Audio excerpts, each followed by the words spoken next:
Okay, so for Morrow Chapter 9, the chapter focused on how you're going to set up the classroom for literacy instruction, and so I decided to use this video to describe how I hope to set up my classroom in terms of literacy and how I hope to integrate the ideas in the chapter into my classroom.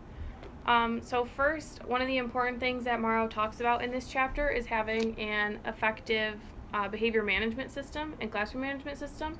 And so one thing I saw in my field period that I saw as really effective, and the students really, they felt competent when using this system, and they just overall really enjoyed it. Like, it was fun to them, but they also, it helped them know what behaviors are appropriate and which are not. And so when I went back later in the year to visit, you can see like how the behaviors have changed throughout the school year.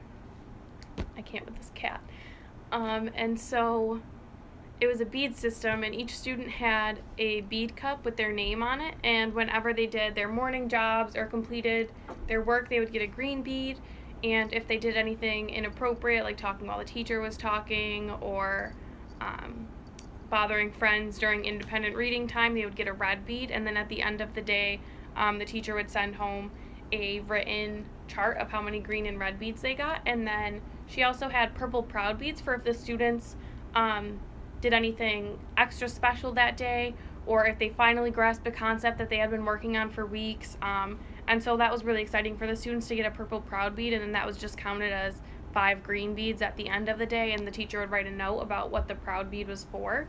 And so I thought that was a really effective system because it helps the students learn what they should and shouldn't be doing in the classroom, and then they can also feel that appreciation for when they're doing good things if they have, like a lot of green days in a row or something like that. So I thought that was a very effective system, and I hope to maybe use that in my classroom one day, or a similar system. And then the other thing they talked about was having a literacy-rich environment. So I hope to label everything in my classroom. And another technique I saw in a classroom before was having sight words on the back of students' chairs, and then a student's job every week would be to switch out the sight words so that they were always seeing new sight words on the different chairs, and then the teacher can say, okay, you can go find a seat at the word yellow, and then the student would have to find the word in order to find their seat for the day. And so I thought that was a very effective method. And then of course labeling common things in the classroom like bathroom, desk, chair, things like that. And so I plan to label everything in my classroom as well.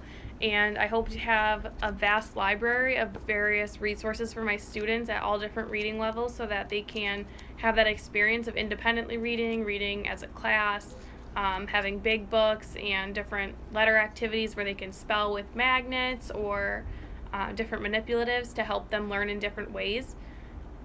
And I also hope to use class work as class books.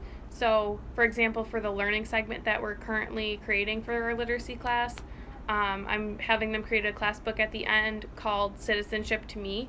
And so they'll each write a page about what citizenship means to them, and then we'll have that class book for each student to take home. But then by having it in the class library, they can also be reading their own work to help them work on reading skills, vocab development, and stuff like that. And so I think that's a really effective method as well. As for literacy centers, I think I would use a STAR Center method. So provide students with a variety of options throughout the week, and then have just specific centers of skills that I want them to work on for that week, where they have to go to at least like 3 specific centers throughout the week, but each day they can pick whichever ones they want, and they just have to color in on a sheet what center they want to go to. And then by the end of the week, they just have to make sure that they had attended each of those STAR centers. And I would also have them have a chart in a folder so that they can see like which centers they've already been to, so that they're not repeating centers throughout the week. And to control how many students are at each center, I would have them each have like a name badge, and they can put it in a pocket chart at each center. So let's say there are 5 students allowed at each center, there would be 5 slots on a pocket chart, and then the first student would put their name in, and there can only be up to 5. So if you get there and you're the 6th student, you're going to have to find a different center for the day. So I think that's an effective method to let students have choice, but also making sure that they're practicing the skills that they need throughout the week using those centers.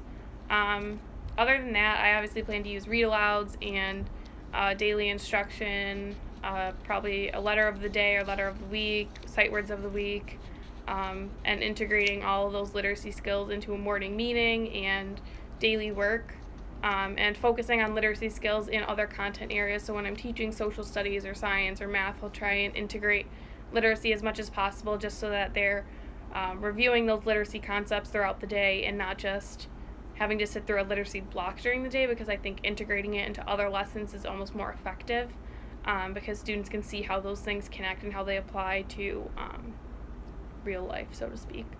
So yeah, that's about what I have for Chapter 9.